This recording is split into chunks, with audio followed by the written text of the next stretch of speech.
Hi friends, AVS ഫ്ലേവേഴ്സിലേക്ക് എല്ലാവർക്കും സ്വാഗതം.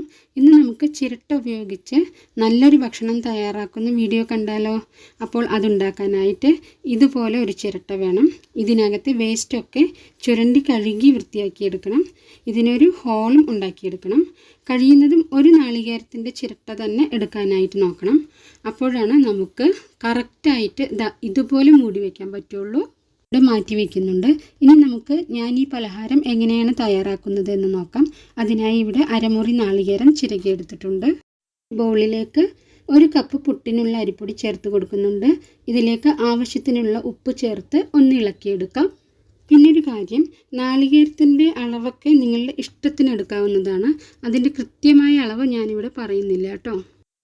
പാകത്തിന് കുറച്ചധികം നാളികേരം ചേർത്താലാണ് ഈ പലഹാരത്തിന് കൂടുതൽ ടേസ്റ്റ് ഉണ്ടാവുക. രാവിലെ ബ്രേക്ക്ഫാസ്റ്റിനാണെങ്കിലും രാത്രി ഡിന്നറിനാണെങ്കിലും വളരെ എളുപ്പത്തിൽ ചെയ്തെടുക്കാൻ പറ്റുന്ന ഒരു പലഹാരമാണിത്. ഈ നിങ്ങൾക്ക് ഇഷ്ടമായാൽ ലൈക്ക് ചെയ്യാനും കമൻറ്റ് ചെയ്യാനും പിന്നെ നിങ്ങളുടെ ഫാമിലിക്കും ഫ്രണ്ട്സിനും ഒക്കെ ഒന്ന് ഷെയർ ചെയ്യാനും മറക്കരുത്.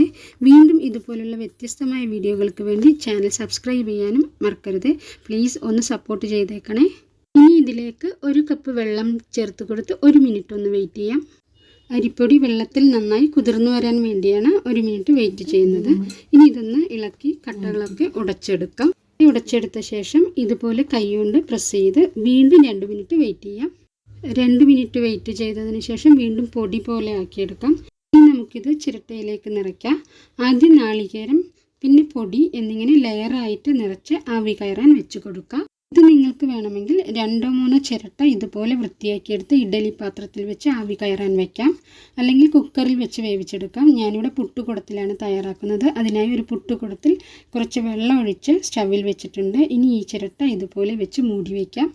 2 മിനിറ്റ് സ്റ്റീം ചെയ്തതിന് ശേഷം നമുക്കിതൊരു പ്ലേറ്റിലേക്ക് മാറ്റാം. ഇപ്പോൾ നമ്മുടെ വളരെ ടേസ്റ്റി ആയിട്ടുള്ള ചിരട്ടപ്പുട്ട് തയ്യാറായി. ഇത് നിങ്ങൾക്ക് ഇഷ്ടമുള്ള കറികൾക്കൊപ്പം കഴിക്കാവുന്നതാണ്.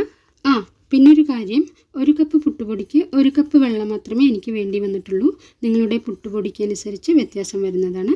വീണ്ടും നല്ലൊരു റെസിപ്പിയുമായി കാണാം. അതുവരയ്ക്കും താങ്ക് യു.